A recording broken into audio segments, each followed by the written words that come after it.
This video is sponsored by sellcashier.com. They compare iPhone prices on the internet and give you their instant quote and the most cash for your iPhone. Hey guys, this is Ed with Techvarium. It is that time of the year, and a new iPhone lineup is here again this fall with its 14th generation by Apple. One problem I find every year with the new device releases is that many reviews are often biased as they are written by loyal Apple ecosystem users. I'm recording this video without any expectations or bias, as I've tried every generation of iPhones as they've been released annually, but my daily preference currently falls onto the Galaxy S22 Plus by Samsung. And once we open these up, we're going to be able to take a look and see what's inside, what comes in the package, which is probably close to nothing.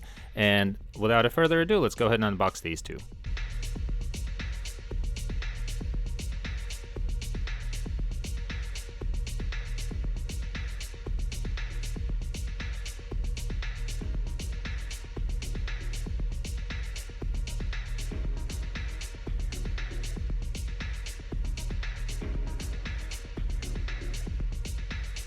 Angled edges are still there, and it is a plus for a nice grip, especially for those users who prefer no protective case, although rare.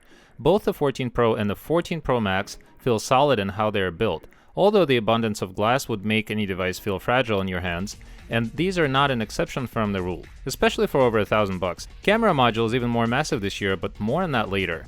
Let's get into the novelties that Apple has introduced this fall.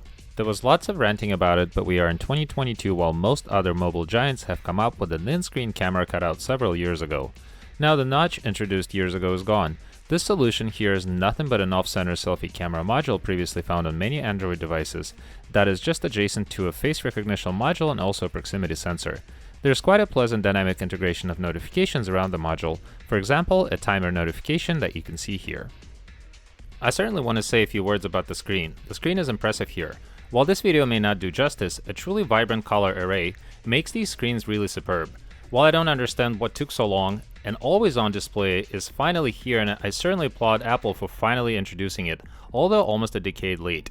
While not device-specific, the new and long-awaited customizations to the lock screen are definitely a plus, and so is the carousel of notifications that allows you to scroll through them towards the lower part of the screen.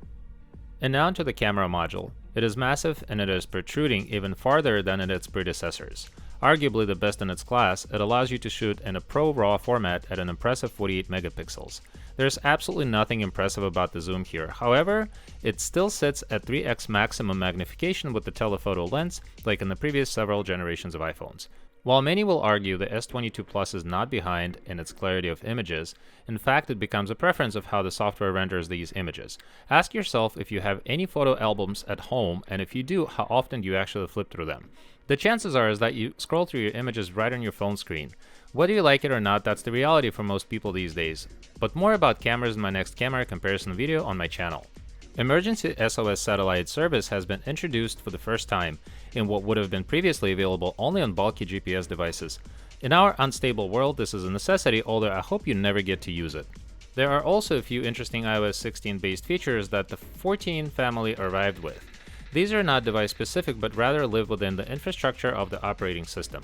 For example, Visual Lookup now allows you to cut out an object from an image and then place it into another app, for example a messaging app. So instead of sharing an entire image, you can take objects out of an image, background is spliced out, and an object alone is pasted into your ongoing conversation. And here they are, the new mobile rivals by Apple. With all of the new features, also known as features available to Android users for many years past, the decision to upgrade is certainly yours. It's probably time to question why this tech giant has been hiding these features from you for so long, because the technology was definitely there. Some of these innovations are carried within the iOS 16, while others are hardware specific, and that is no surprise as we are now in 2022. It is not a secret that a camera resolution will only improve with time, but it is also not a secret that a 128 megapixel camera sensor has been widely available to Galaxy users for 1.5 years now.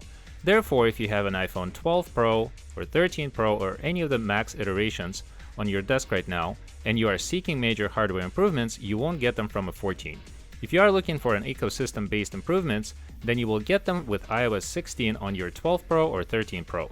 Apple is great at marketing and at slowly releasing technology to their loyal customers, and iPhone 14 lineup is no different. As always, thank you for watching guys. If you like this video, hit that like button down below and subscribe to my channel. See you in my next video very soon. I wanted to tell you about sellcashier.com. So you just got your new iPhone. What will you do with your old one? You may be thinking of selling it on eBay, Craigslist, and so on, and it is definitely a hassle. Now you don't have to do that. Now you can sell it through sellcashier.com. They compare the actual prices of iPhones and give you the best price for your iPhone that you are trying to sell, and the good thing is that you are guaranteed the best rate. You also get a free shipping label. Thank you for watching, and please check out sellcashier.com.